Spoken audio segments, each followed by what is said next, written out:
What's up, everybody? We are back on another episode of Pound for Pound. I am the Nigerian Nightmare, Kamaru Usman. Henry Cejudo, aka Triple C. A Shot of Line production. Man, Triple C, my brother, it's here. Another one is here. Another fight week is here. How good does it feel to finally have it be here? It's fight week. It's good, Kamaru, because as fight camps, you know how you go through that stages. You're cutting weight, and then you start to go through that angry stage where anything can just set you off. With this being my last fight, man, I think it's just cool, man. It's cool to I feel like I have more gratitude, man. It's like more thanks to like the coaches and training partners. It's a trip, Kamaru. Like not too long ago, dude, I just wanted to on Friday, man. I didn't tell the coaches or my training partners, but I wanted to cry, dude. And when the hell is somebody like me trying to cry, but just out of just straight gratitude? Because you forget, Right. man, you forget that there is life after the sport of mixed martial arts, and when somebody's willing to sacrifice their own family time to be with you, fuck, Kamaru, like this is why I could never coach, but this is why I was just grateful, man. I wanted, you know, I probably should have. I probably should have just hugged all the coaches, you know, did the whole thing. But I feel good. My weight's down. Tactically, I'm solid. I know what the game plan is. You know, I'm pulling out all the stops, Kush. You know, for the last one, I'm going out for a bang, and you know, I'm getting that hand race. Right. No, that's extremely important. I think it's Have you felt like that that's before, it. Kush? Or it's just me. We're just like, oh Hey, yeah, no. maybe a world title fight. Maybe because I've been such a dick. Like I don't know. Maybe you're a little different. No, 100%, Henry. I've completely felt that. I understand exactly what you mean. But, Henry, like to your point of not hugging, you feel like you should have hugged the coaches. That's great in a sense, but at the same time, hey, we have to stay locked in. You got to stay locked in here. Yeah. It's okay. The reason you're angry, the reason you kind of feel all of these things in training camp is because you're putting that work in. Somebody, this other person is causing you to have to go to this place where you're not as warm as you want to be potentially to the family or as warm to the coaches and all these things. And it's you building this, you know, warrior inside is what gives you that little edge. So it's not you're not wrong for not giving them hugs and hey, this is my last one. It's almost like, you know, taking your foot off the gas in a sense. But my man, also, hey, don't let all that you being vulnerable and all that. It's okay for you to cry about that. Yeah, you got to get that emotion out, but you're still that killer. Yeah, But and I felt that in my last one. yeah.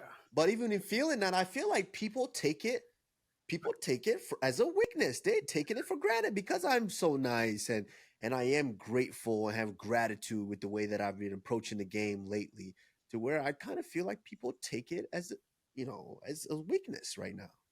Yeah, no, I hear you, bro. Like even when you did beat Buck, I mean, I was super excited, but when I saw you kind of balling, bro, it kind of fucking hit me too. I think it hit everybody.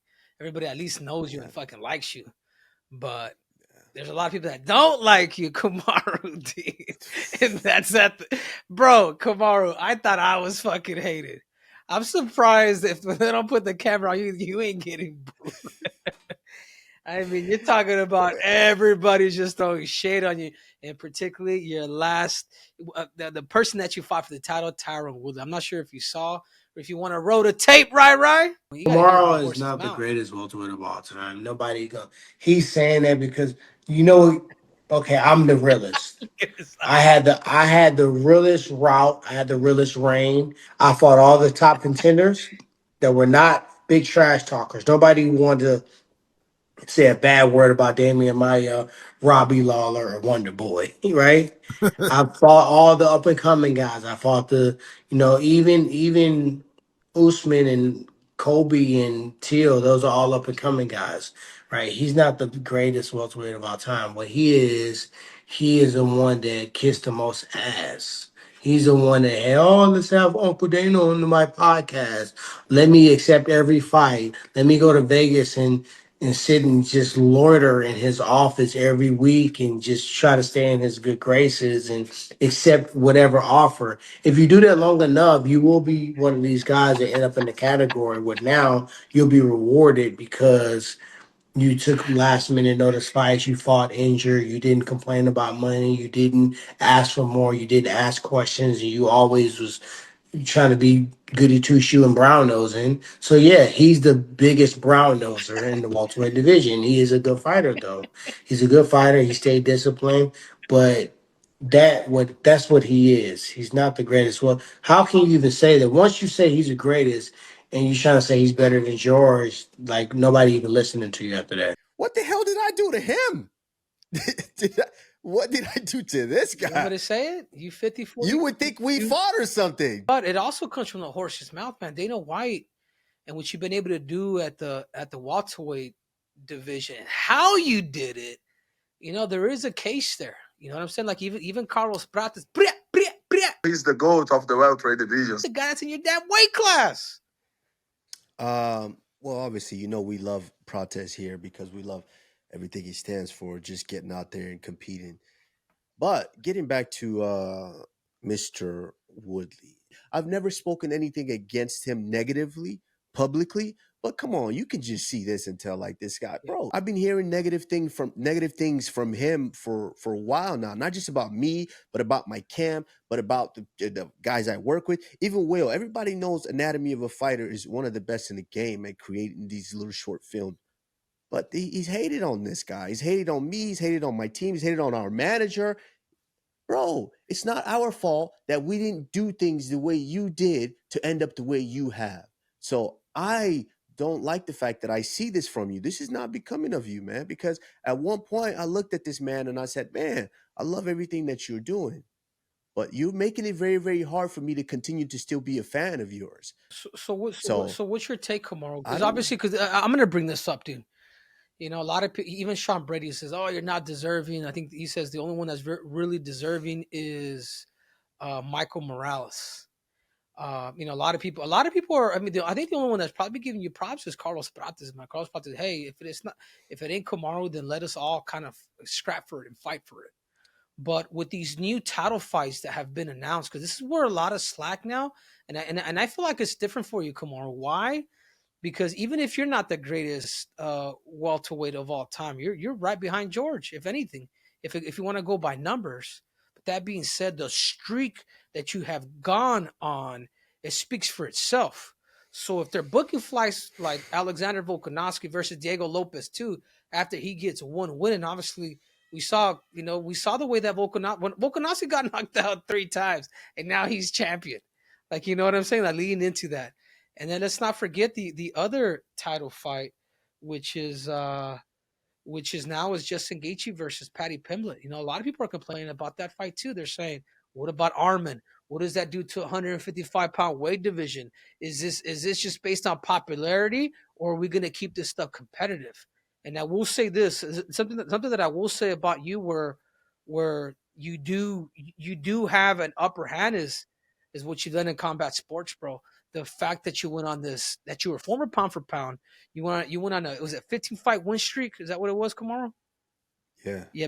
Before facing defeat, and yeah, I will say this about you going up and fighting the freaking Wolf and Hamza Chimaev, and having a close fight with him. Like it changes, bro. So there's something about merit of what you've done now, of putting together pound for pound and former pound for pound, that to me is appetizing.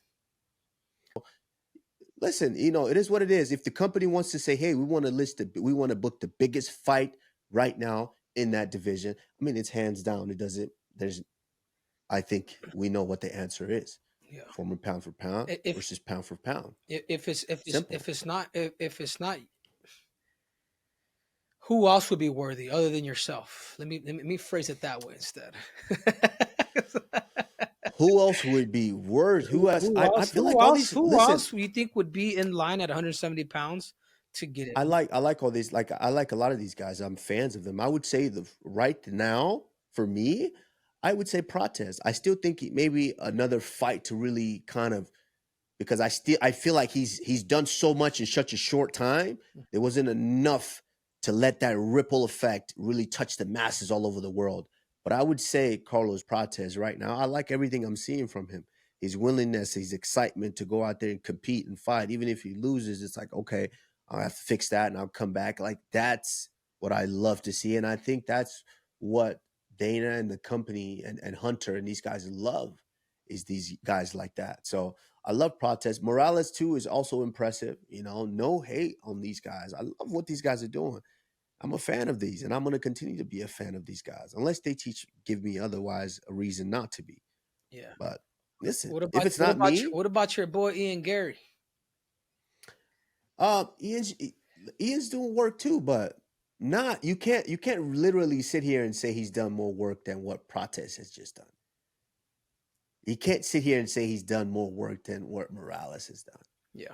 He's done good work too. I think, but do you listen, want my personal opinion, you can't say Kamaru? that. I think it's going. Yeah. I think it's going to come down. I think you're the front runner. I think if it's not you, it's probably going to be Ian Gary, man. You know what I'm saying? Why would you say that? Why would it be him and not Prates, who just finished Because the former champion? Because he has a win over Carlos Prates. And why not Morales, who is undefeated? That's the tricky part. You're probably right, dude. I'm probably yeah. Then you're probably, and if it's not you, it's probably Michael Morales. And he's undefeated. He just knocked out, you know, Sean Brady in that fashion, controlled him. Yeah, sure. But it's up to the UFC. But this is what I'm saying. Like, this is why rankings at this point, they don't mean shit. Like, it's about who has the name, who's done what, and who can sell, and that's what it is. Exactly. But man, other than that, you know, yeah, we can go right now. So let me go piss real quick. Yeah. Let me go take a little break. All right, my man Henry. Hey, it is fight week. It is fight week. We cannot forget UFC 3, 2, 3. Yeah, 323. Yeah, I get confused too, bro. Dude, do you know this? My first pay-per-view card was UFC 197. Really? And it's UFC 323, bro. That's crazy, ain't it? Sheesh. That's why, you know, yeah. Hey, crazy. You know what, Henry, you've been at this thing since Fox era. Yeah. Since Fox. Yeah, and now you don't went through Fox, you don't went through Disney or ESPN, and now hey, you're in Paramount. No, I'm not going through Paramount unless. Oh, you leaving us? Well, who knows? I guess never say never. But what's your take, Kamaru? Main event: Merab Dvalishvili versus Jan 2. I tell you what, man. Jan is saying some crazy shit, man. Unless he really means it. I'm gonna knock this dude out. You know, he feels like it was an off night for him against the machine. I mean, how do you see this fight? Come on, first of all, like, people can't, like, for people to say, "Oh, I just had an off night. I just had an off night." That's literally what we train for. That's literally our job, is to train to have an on night that night. Merab bested him. Listen, I love Peter Yan, and I know Peter Yan's a killer. He's an animal. I just think, man, Merab is locked in, dedicated. Unless you hurt Merab with a shot and you can jump on him and finish him, I don't think anybody's beating Merab right now to a decision. I just don't see it. Yeah. I don't see any way you're outclassing Merab for 5 rounds. So you have to catch him with the shot to potentially put him away. If not, let's just no, you're not doing it. And honestly, I would give the edge to Merab. I think Merab right now is on such a roll. He's like a boulder rolling down the hill, to where his striking is looking world class now. Like, you saw his striking versus Corey Sandhagen, arguably one of the sharpest strikers in that division. Yeah, it was looking great. So I think it's going to be a fantastic fight, but I don't expect much to change. Yeah, no, I'm with you. But if somehow Peter Yan is able to knock him out, like, this could go down as one of the greatest comebacks of all time, dude. Like, think about it. No, relax. Come on. Bro, let's not act like Peter Yan wasn't the champion before. He was. Yeah, but and he's still been on the tear. I 100% agree with you. But dude, he got 50-45 controlled, bro. Like you got to look at the stats. Like I'm talking about on paper through what he's, if he is able to get a victory over Merab Dvalishvili, like that'll really cement him as a bantamweight. Because remember, bantamweight division is a little tricky, dude. But that could put him up there as one of the greats in that weight division. But I'm with you. Unless Peter Yan was literally in Dagestan for 2 to 3 years and forget. I just, I don't see it. He's very, very dangerous. If he could catch him, he could hurt him and he could knock him out. But I just don't see it. But let's move on, Kush. We got Pantoja versus your boy from H-Town, Joshua Van, bro. H-Town in this thing. How are you seeing this scrap going on? Man, this is a fantastic one, but it's a difficult one just because I think Joshua Van needs a little bit more time before jumping into a fight like this. I just don't think that we have we've made such a leap to where we've fixed and closed all of our holes and all of our gaps for a guy like Alexander Pantoja. I do think probably the most competitive fight for Pantoja right now would have to be a Manel Kape or a Hiraguchi that just got re-signed. I just don't think I think Joshua Van is extremely fun, extremely talented, and he's a warrior. I just don't think he's there yet for a guy like Alexander Pantoja that's going to come forward with the combination, change levels, get you down, and once he gets you down, it's a new Gucci backpack until he strangles you. Yeah. So yeah, I that's just my 2 cents on it. I love Joshua Van, and yeah, he got power in his hands. If he does land something, listen, there's a chance. There's a chance. Like the kick heard around the world, there's a chance. Yeah. If it lands, it could change a lot. But if it doesn't, I just see Alexander Pantoja grabbing this one, pulling it down to the mat, and potentially getting the finish. Yeah, and this is where somebody's really complete, and Josh Van, he's got in trouble with that Charles Johnson when he was just striking. He got a better striker. And the difference between Pantoja and everybody else is Pantoja's a kicker, bro. He throws knees, he clinches. He's well-rounded, bro, in every position. Before, he used to be wild, bro. He always sounds like, dude, Pantoja, slow down. I had a chance to coach Pantoja on the first season of The Ultimate Fighter, and it's crazy to say, bro, that I was actually in Pantoja's corner for his first ever fight in the UFC. It was in Denver, Colorado, dude. So, he's helped me out for fight camps. I've gone out there to Brazil to help him out too. Like, the dude is on another level, and you're right. I think those are, with all due respect to Joshua Van, because dude, he brings that heat, man. And could he, if he could keep it on his feet and strong brawl and defend some kicks, defend takedowns, bro. When it comes to the hands, I will give it to Joshua Van. Goes up top, and even my boy Bruno that fought him said, dude, that dude could crack, dude. But that being said, I just feel like Pantoja, he's too experienced, man. And so for that reason, I got to go with Alexander Pantoja. Yeah, I think that's the general consensus here. I think Pantoja's just too well-rounded to where Joshua Van still has some questions that need to be answered. And this is a fight that's going to prove that. But moving on, the former champion, Brandon Moreno, taking on Taira. And this is a young kid that's really, listen, this kid is talented. This kid is very, very talented. If there's someone that could kind of, spoil the party for Brandon Moreno, because I feel like Brandon Moreno, after he lost the title, has kind of slowly been going through everybody just to keep himself right there as that number one contender that no one is going to get past him to go get that shot. Yeah, but there's no way he could be next for the title. If the UFC does that, he's already lost to Pantoja 4 times, Kamaru. 4 times. I understand that. Listen, I'm not denying that, Henry. I understand that. Fucking 4 times, but bro. If he's going to beat everyone else, listen, you can't deny if he's going to beat everyone else. If he's going to, yes, of course, he's beat Brandon Royval, and then he lost to Royval as well.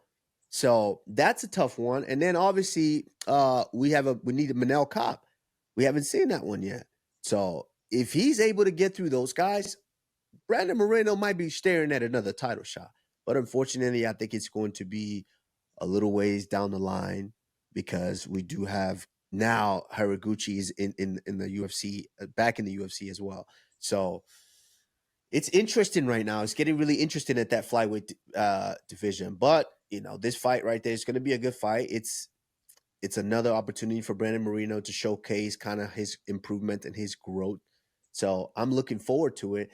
If I had to pick someone, I'm gonna go with Moreno, just because of since he's lost, he's gotten better stylistically each fight because he now knows how to control a fight.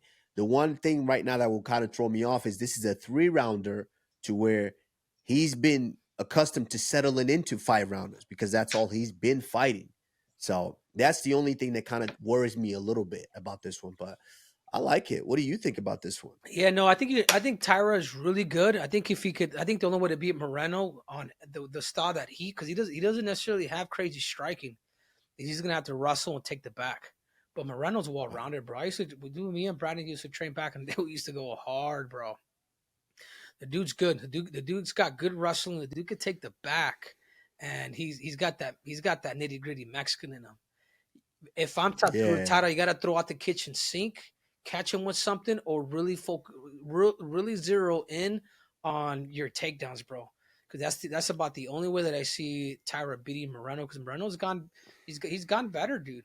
Like it's funny for me to say that he's always had the same style, Kamaru, but he's become more confident with it. He's doing more of it.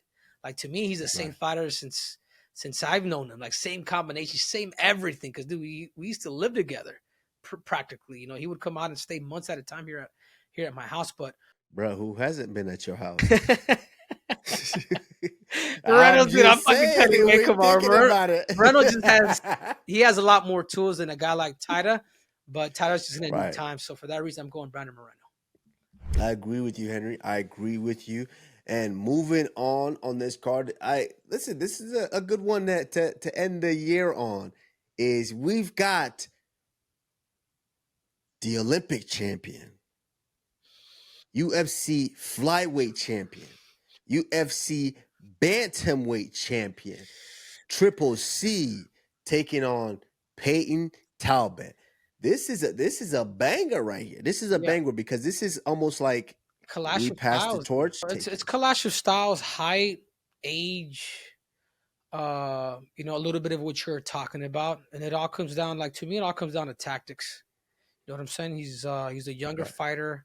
Sure, he's got the reach, but technically and tactically, there's just different ways to, and that's the beauty about going through training camps is you get a feeling of what it's like to fight that particular person, and you're able to really throw out what you thought was right, and really, because I have somebody that gave me that same look as Talbot, 5'10".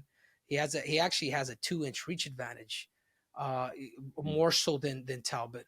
So I've been able to get a different sting from him, and just how much you can learn from a training camp. You know where you got to take the fight.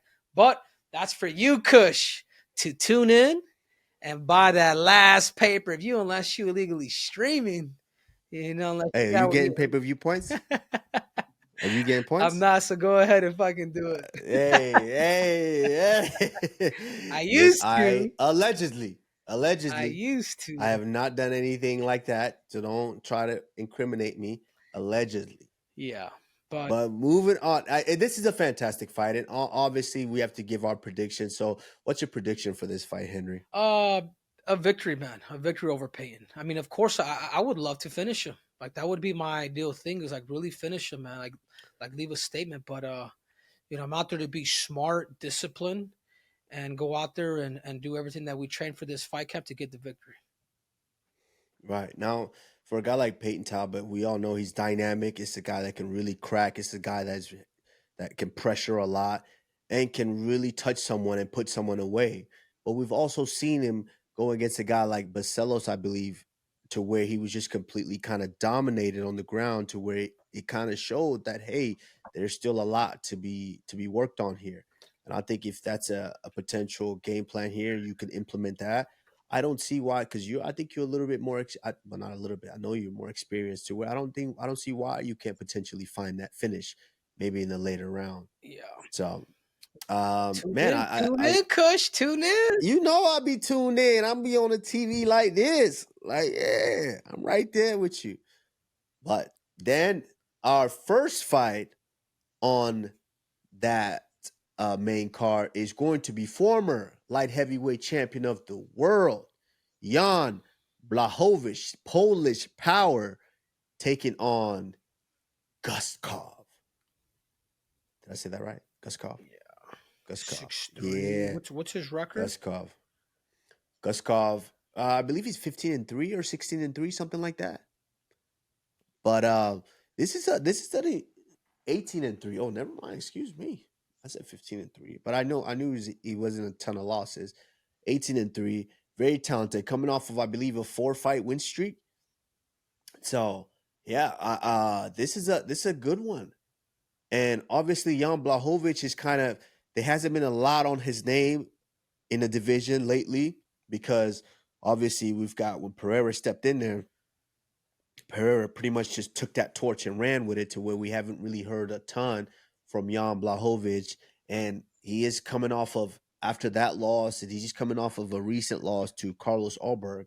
So there's a little bit of a stain on there to where it's like, is this over for him? Or is he potentially does he still have that fire?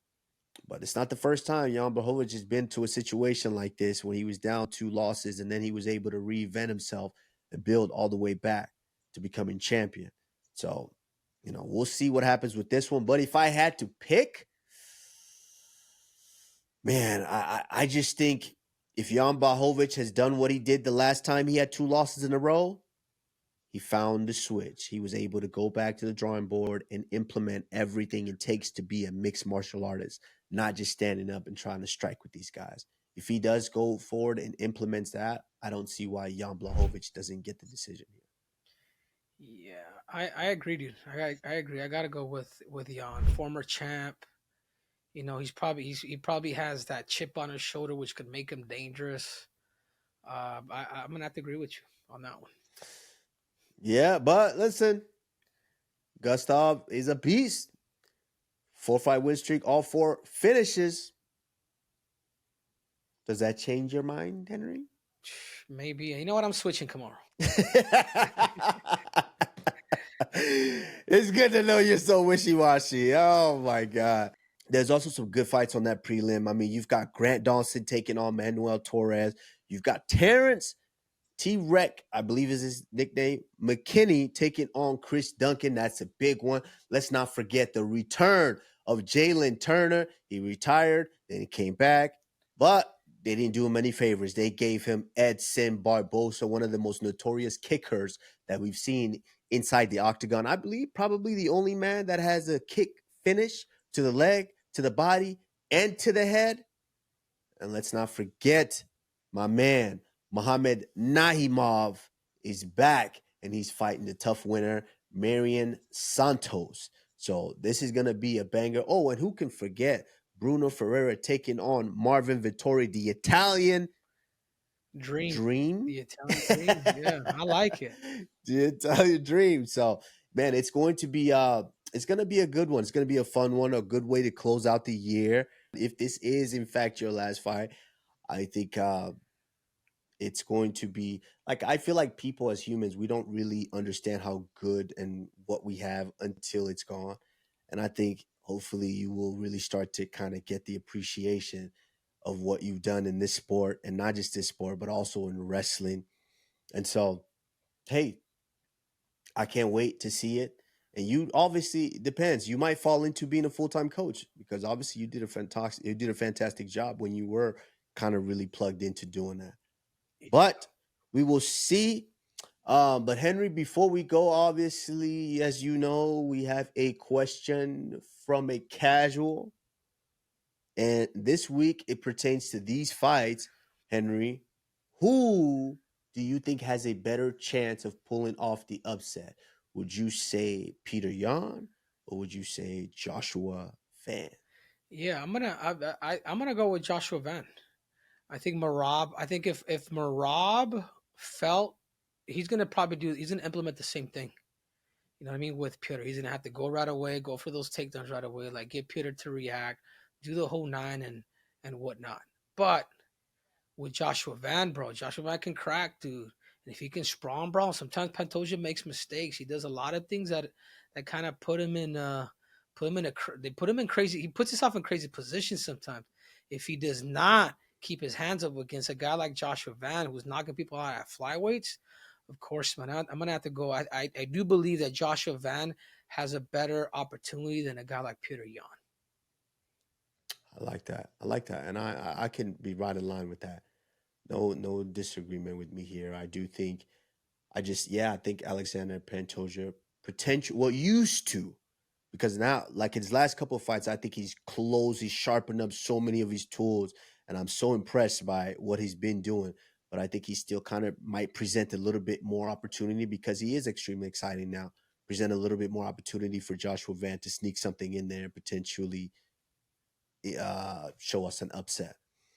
But Henry, all in all, UFC 323 going down this weekend. And also, Henry, not just you are going to be throwing down, but we got my boy Lamont Roach, and we know who that is, because you did say he should be the champion right now in that division. You said he should have beaten Gervonta Davis.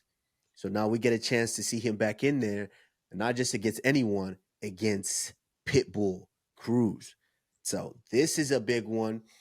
Lamont Roach taking place on the other side of the pond in Texas, while you are going to be doing work in Las Vegas, Nevada. So everyone, make sure that you stay tuned for that special interview that we have with Lamont Roach coming up this Thursday.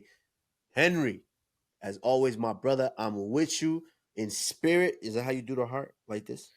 I like that. Yeah. I'm with you in heart, in spirit. As always, you know who I be, the Nigerian Nightmare.